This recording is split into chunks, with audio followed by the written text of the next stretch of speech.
বিবাহে মঙ্গলমূলাগে সোনার খবর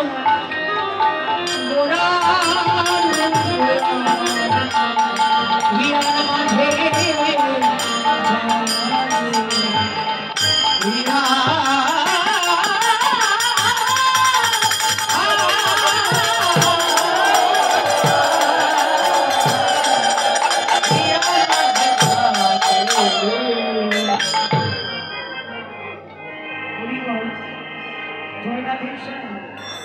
যারা মাসিরা দিদিমণিরা দূরে বসে আছেন তারা কি আমার কথা শুনতে পাচ্ছেন?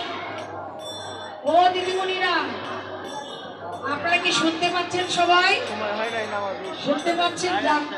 তাহলে মনোযোগ সহকারে কীর্তন শ্রবণ করছেন। এই পাশে দিদিমণিরা শুনতে পাচ্ছেন?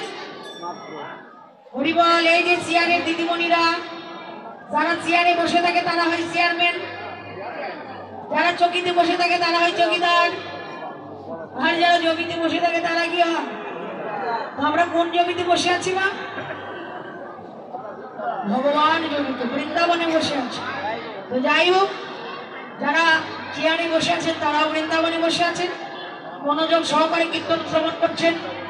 আশীর্বাদ করি সকলের মনোবাসনা যেন পূর্ণ হয়, সকলেই যেন যুগল হয়ে আমার রাধা গোবিন্দের যুগল চরণ সেবা করতে পারে। হরিবল।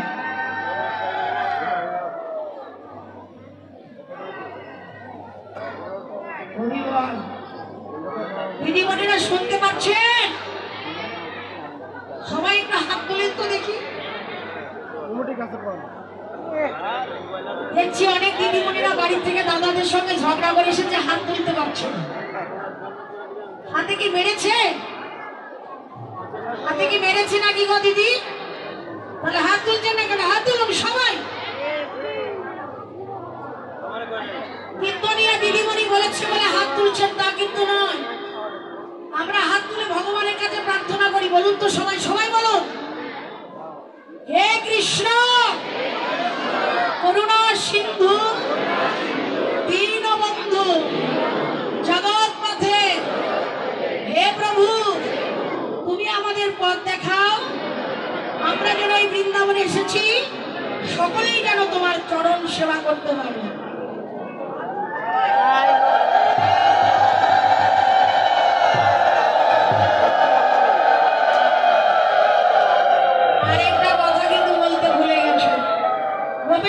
গোপিকা কান্ত রাধা কান্ত নমস্তে।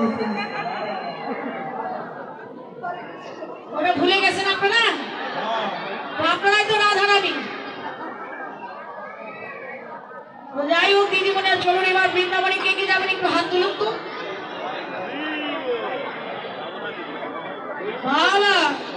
জয় রাধে বলে মাই গোটা দাদা কোথায় গো? দাদারা হাত তুলেন না, কষ্ট করে রাখবেন। আপনারা বাইরেও কষ্ট করেন, এখানেও কষ্ট করবেন। হরিবল। জয় রাধে বলে দুটি বাহু তুলে, আগে করতালি দিতে বলেছি। করতালির শব্দটা কেমন যে ফটাস ফটাস, ডাইরেক্ট অ্যাকশন করতে হবে। জয় রাধে বলে বাহু তুলে চলো মন